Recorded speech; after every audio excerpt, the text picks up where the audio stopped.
It's my great pleasure to introduce our next speaker. Kathleen deLaski is the founder and chief executive of Education Design Labs. EDL has been a really significant contributor and partner in Wellspring Project through Naomi Boyer and other members of the team. And Kathleen has agreed to come and share information about their latest initiative. So Kathleen, thank you. Thank you, Mark. Let's see if I can I want to make sure everyone can hear me because I know I'm, proverbially the only thing standing between you and the cocktail hour.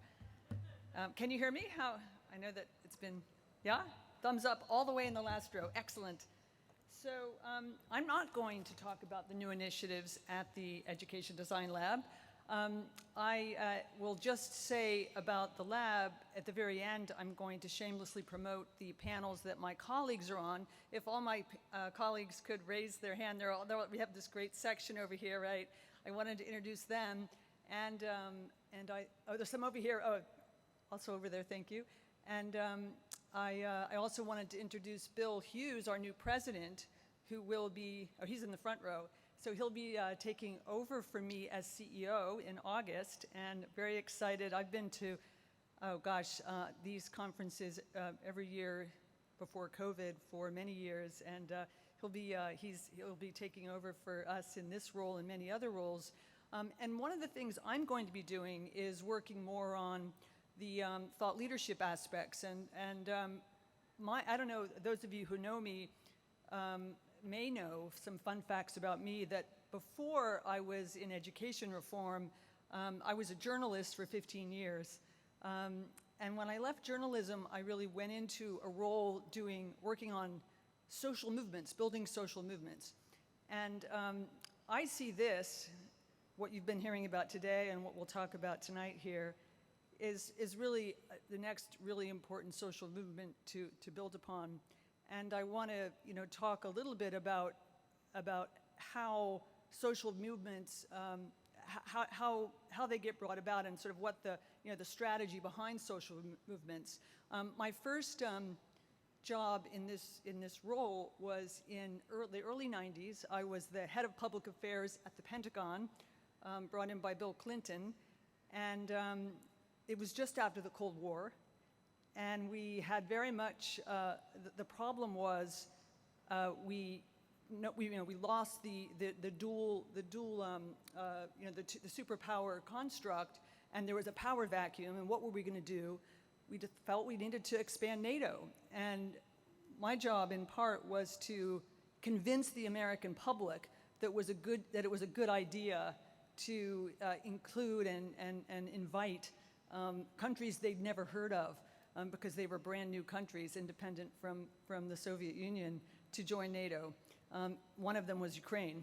And so, I'm thinking a lot about that this past week. We didn't let them in. We let a lot of folks around them in, and you can see, you can think about the reasons for that. My second big public social movement initiative was I left the Pentagon and went to this small startup called America Online in 1995. And, for those of you who are not old enough to remember when it was called America Online, or even when it was called AOL, we were sort of the training wheels for the internet. Believe it or not, a lot of people back then didn't see the value of the internet. In fact, we had in the lobby up on the wall a message that said, "We are going to make the internet as valuable as the telephone." And this was in the sort of late 90s. Anyway, so I worked very much on the social movements around building the case for using the internet for things like shopping and news and finance and even search, which we had several meetings when this little startup with a weird name, Google, came to meet with us, and we couldn't figure out how to work with them. And the rest is history. They are still here, and we're not. But so that was my second big thing to work on. And then I went into education and education reform. And here we are today, flash forward to 2022, and I would say this is the most exciting social movement challenge that I have worked on, and in part because it is one that I think that most people out, beyond this our little small ecosystem, most people don't see it coming, right? I don't know how many of you, when you explain what you're working on, at home or to, your mom or at a cocktail party, how many of them just kind of, when you start talking about rich skill descriptors and competency frameworks and how it's going to solve the equity gap, they're just, they don't know what, does anyone have that problem? Can I have a show of hands? Okay, many of you, thank you. So there's two things I want to talk about today. One is to answer, I thought, Mark's excellent question was, is this ecosystem ready to scale? And I'm going to be a contrarian and say no. People were, all had different views. I'm going to say no, because we need human trials of the parts of the ecosystem working together before we're ready to, because once it's going and once it's up and moving, it's going to be pretty hard to put any toothpaste back in the tube. And we want to get this right from an equity standpoint, and I think a lot of us are really worried about that, as voiced in the last panel. And the second thing that I want to try to do is to test out on you. We're releasing a paper in a couple of weeks, which is going to have a name something like this. This is our test name. Visibility will definitely be in the name, because that's the theme. But the path to equity in our skills-based economy, we're trying to build a case for this skills-based ecosystem that we're all working on, and we want to try out our thinking about it with you. So, when we build a social movement, you normally start, there's three parts of building a social movement. One is define a big-ass problem and either use fear or guilt to drive it home. The second part is to then paint a utopian future state of how you can fix the problem. And the third is to show people how you're going to get there, show them the value proposition, and celebrate milestones, right? So I would say, to the point of, are we ready to scale, we're probably still in that show. We're still talking about the utopian future state, and we've built pieces of it, but we haven't put it together yet.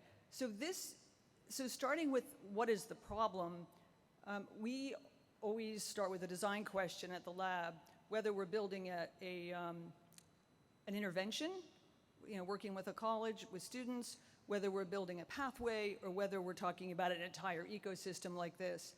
And this design question, we're really framing from the standpoint of the barriers facing the learner-earner, which I'm sure we're all fairly familiar with. And when we do our work, we talk about designing with and for new majority learners and earners. And this is a partial list of the categories of folks that we're talking about, and they really include any group for whom college was not originally designed, or any group that's excluded from hiring practices and hiring networks. And so we always put the learner in the central position, and other stakeholders like institutions or employers are important, and particularly come in when you get to the constraints part of a design, but we start with a learner-earner. So how to explain this problem? It depends upon your frame, but these are just, do you talk about the $1.2 trillion drag on the economy by 2030? Do you talk about the 6.7 times wealth gap that's been pernicious for 50 years, this is specifically between black and white family wealth? Or do you talk about the 30 million people who have skills that they could actually earn 70% more for, but they don't have the right piece of paper, or they don't have the right certification or validation? These are all true, and it's interesting that we wheel out whatever is works with the frame of reference of the group that we're talking to, but sometimes, it actually, we feel strongly about all three, and there are others. So this is just a list, and I won't read these because they've been named today in Earl's talk and in other talks today.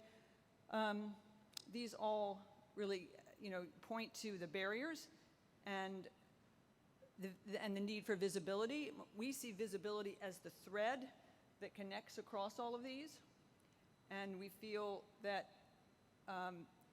if you're going to start to paint the optimized future state, that it starts with the learner or the worker. So these next, I have 3 slides that kind of paint, just an example of the future state and paint an example of visibility in particular.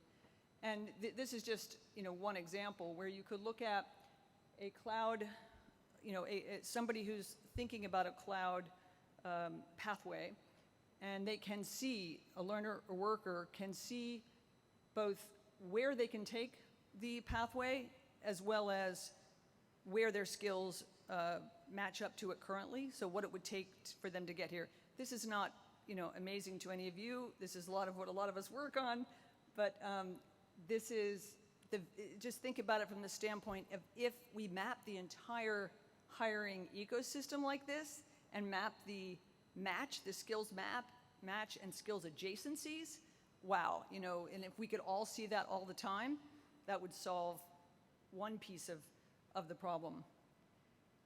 And then what if an employer could see who has the closest matches? We've had a lot of employers say to us, well, we also want them ranked. We want you to rank the people so we can pick the ones we want. And so that gets into, all kinds of issues around how do you rank people? What does mastery look like? But think about it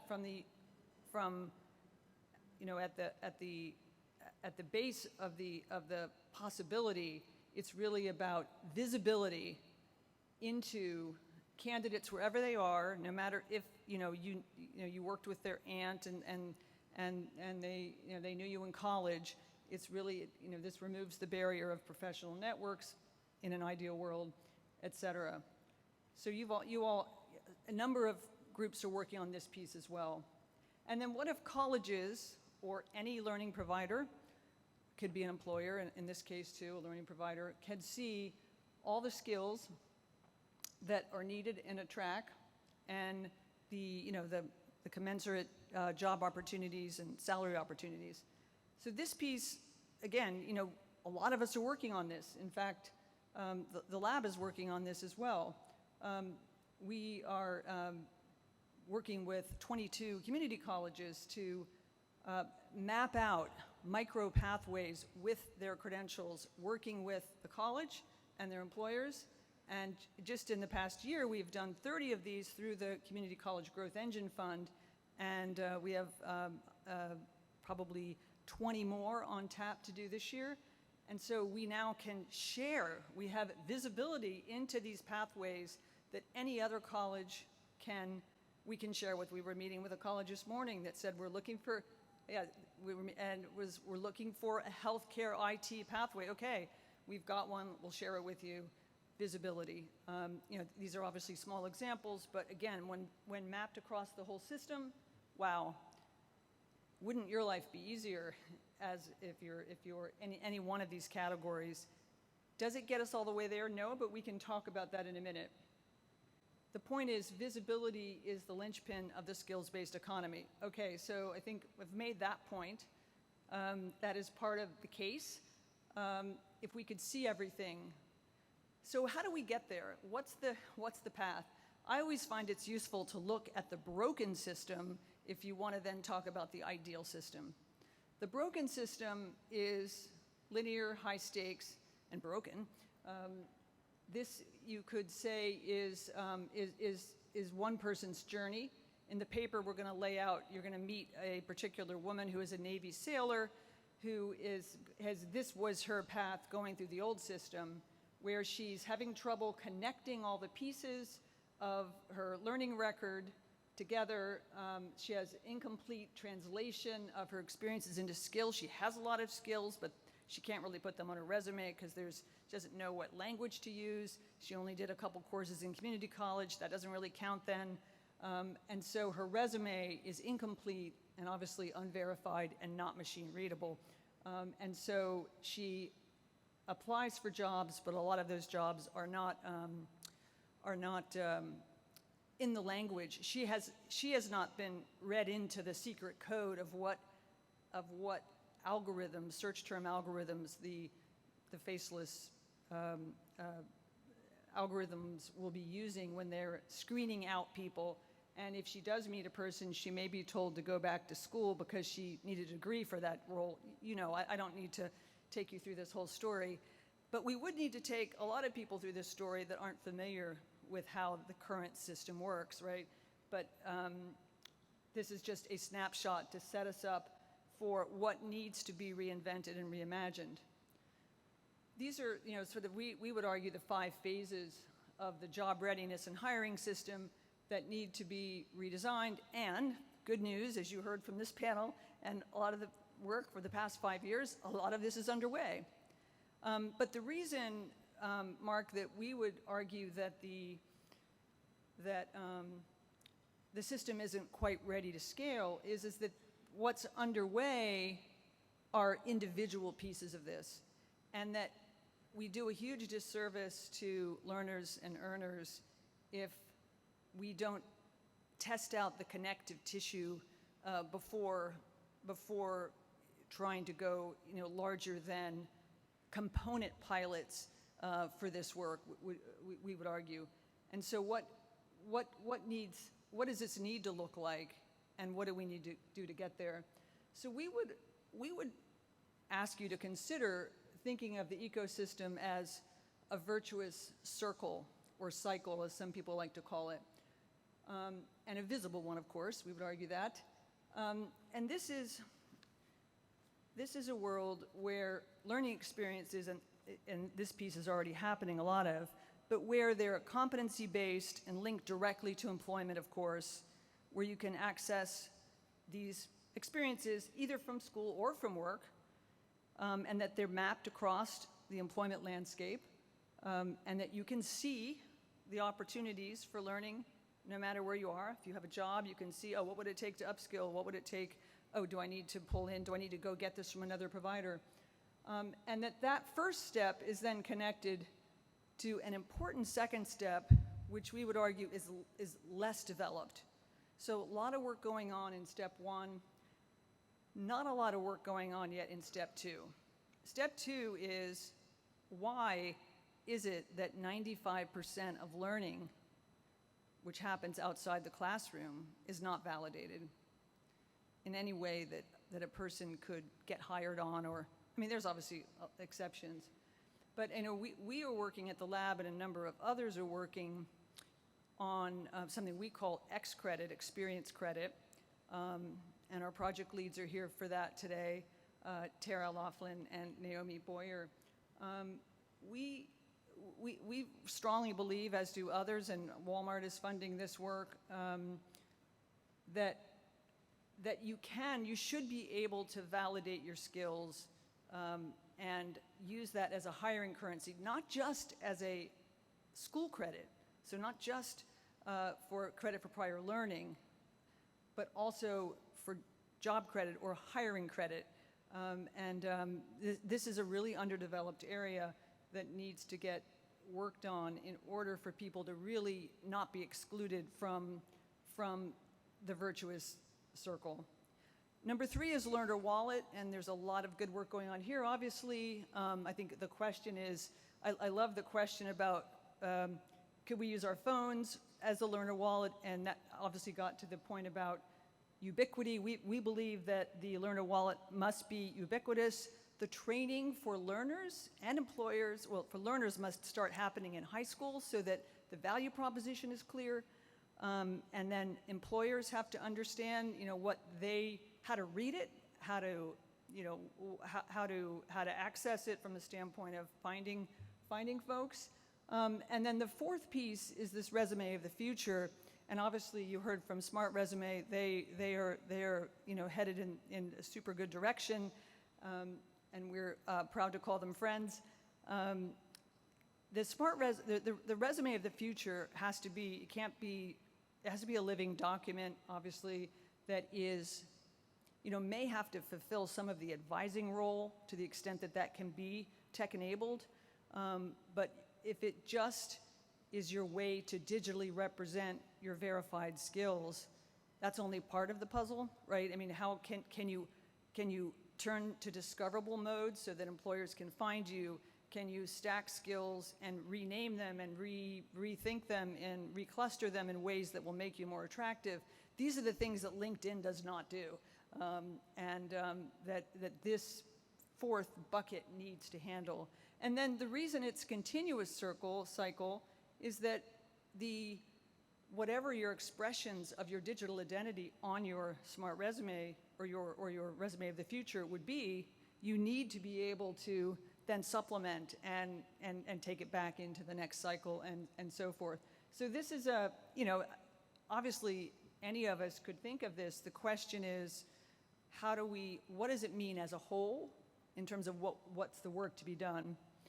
So we always think about designing, whether it's a product, a service, a curriculum, or an ecosystem, as what are the design criteria so that the needs are met of that front user, and the front user here is the learner earner. But also we put employers, as folks said earlier today, in a key second position, because if employers don't use this, it's no good either. So in a way, you might argue this is a dual customer ecosystem. And these, I don't need to walk through each of these because I think this group, again, knows what most of them mean. But you'll notice that the second two, learners can see agency, growth, and belonging, and employers can see talent, pipeline, and diversity.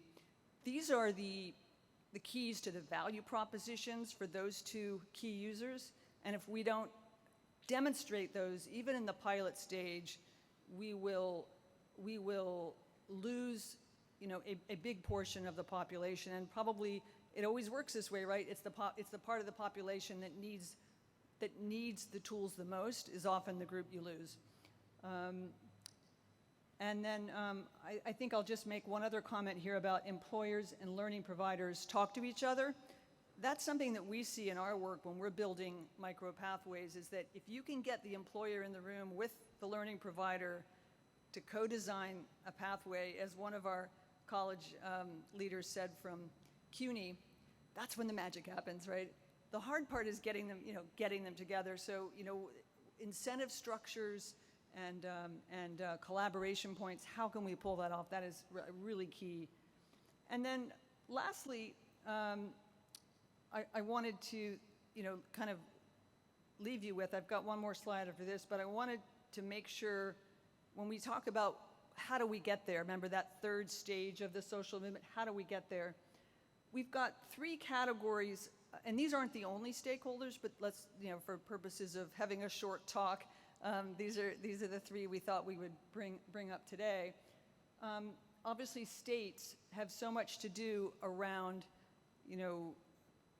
incenting and systematizing frameworks so that their learners are not confused, their employers are not confused, and enabling wallets and dashboards and requiring policies for K-12 that would start to engender and build are super useful. Learning providers, it's obviously track efficacy. If we can demonstrate that these skills-based credentials and micro-credentials actually lead to good outcomes, then perhaps we could get federal financial aid to fund them. Wouldn't that be amazing? Yeah, because that's the reason cited for federal financial aid not funding them. And obviously, competency-based pathways, flexibility, those are the domain of learning providers, but recognizing that employers are also learning providers in this new age of the weave. We call it the weave. JFF calls it the blur. And employers obviously adopting non-degree hiring requirements. We're working with Business Roundtable on a big project with employers on this, and a lot of others are doing similar things. But we've identified three three in the sweet spot, and just to underscore assessments. Like I heard somebody up here in the last panel say, oh yeah, we're doing assessments, and I think the question there is, are we headed towards having assessments for that 95% of learning that is not assessed in the classroom? And what about the people who aren't able to go to a class, you know, the people, the 60% of people who aren't getting degrees? You know, that's actually the new majority. Designing and funding work experience. So this means that at work, there should be defined learning experiences, and at school, there should be defined work experiences, and they should actually be able to be available to wherever you are. You should be able to tap into learning experiences without having to leave the scene, if you will. And then the bus silos is really about working together, which is a nice point to leave on. And then lastly, I don't know if you can see our key, our enablers key, but we're taking a stab in this paper that will come out in a few weeks of kind of actually naming who does what or who should be doing what in a kind of a circular way. So this is just an example of that. But I wanted to come back to this slide, if I can, to mention my gray circle, and I'll leave with that. That'll be my last point, and then get your questions ready if we have time for that, and if people can, if there are microphones out there. But what about advisors? So we started writing in 2014 about something at the time we called ed guides, but it was the notion, it was the concern, is built from the concern that if people are moving away from full-on degrees to short-term credentials, and you may have, you know, lots of short-term credentials from different organizations, the college is no longer, they're kind of absolved of the role of being your advisor, your career advisor, and even your academic advisor, right, if you're just doing some short stacks with them. So who does it, or who's responsible for advising for, let's say, you know, the 60% of people who may not have a lot of experience, or, you know, family members who are guiding them? Who helps them?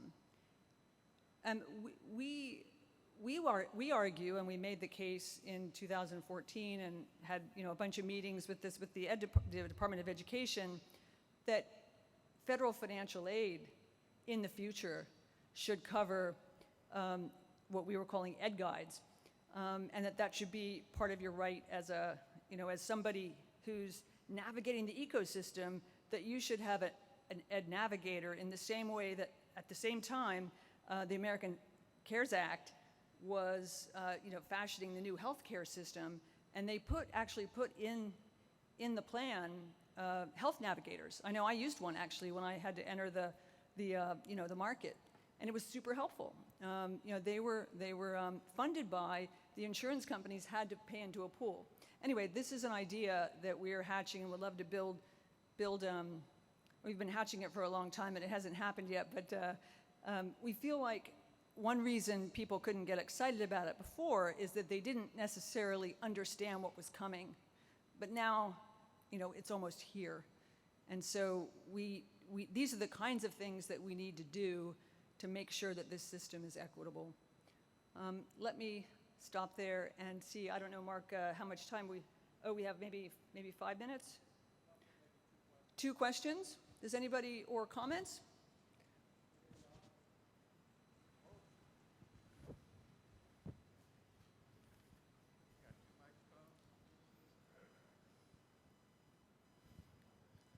Hi, Michael Morris from the Strata Education Network. And I guess it's a comment, but it's also a question. What happens if we can assess the 95% of learning? You know, as a black person, I worry about us quantifying more and more and more of people's potential skills and economic value to employers. How do we overcome those challenges and make sure we don't repeat the past? You know, that's exactly the right question. If what you're saying is, can the intangible skills be assessed in ways that might be subjective, That's one, big area of concern that I think, the clear box rather than the black box is the design criteria for that, and lots of bias advisors working with the groups that do those assessments. So that's one piece. But the other piece is there's a lot of work, let's say, that people have done, or let's say that you have been you've been caring for elderly parents and juggling all kinds of things and basically acting as a home health aide for your own parent, let's say. Why can't you then get certified as a home health aide if under somebody's scrutiny, but a lot of this is for skills I have that I don't have, why should I have to go to school for them if I already have them? So some of it is not subjective, and we could start there. Like my Uber driver last night, we were talking about, he has like a 4.95 Uber score, and he said, yeah, we were talking about why can't he take that and get another customer service job if he wanted one that was a higher pay. Would be another example.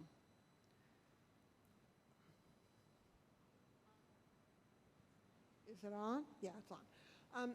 So, we keep seeing this over and over, the employers and the learning providers, the employers and the learning providers. How successful is that? I mean, I'm encouraged when I see the good examples, but it's a real culture shift. And so I work at Indiana University. It's a very R1-y institution, but it also has regional campuses that are quite small and embedded in communities. And I think there are opportunities in some areas, and in other areas, I'm not sure there's respect for those. Right. I mean, one of the things that we've really been working on is helping community colleges, like, demonstrate the respect and earn it. Was respect the word you used? I didn't want to misquote you. And that's gone really well over the past 2 years, where if once people realize that there's language and a willingness to move at the speed of employers on the part of the community colleges, and you can demonstrate one or two pathways where you do it, it starts to snowball. That's what we're seeing. Actually, Indiana is one of the places that we're working, and we'll be happy to share that with you. However, I will concede that the employer college or learning provider marriage, if you will, to make all this happen is probably it's the part that also makes me feel like we're not ready to scale, because you have to take every hill individually. Like, you can get to a association, and that's great, but it is one hill at a time with employers, we find. But if you go into a city or a region, it's easier because you can find the influencers, and I know we've had success in 3 or 4 cities where you find the 5 employers who know everybody else, even if it's not through a chamber, and then they get all their friends together. It starts to snowball, but that will take a while. I think that's it. Wanna go? Well, thank you very much, and I'd love to. Oh wait. Can I do one thing, which I said I was doing at the beginning? Can I shamelessly these are three panels tomorrow that my colleagues are involved in, including the Wellspring one, which I wanted to just flash at the end for you. Thank you very much.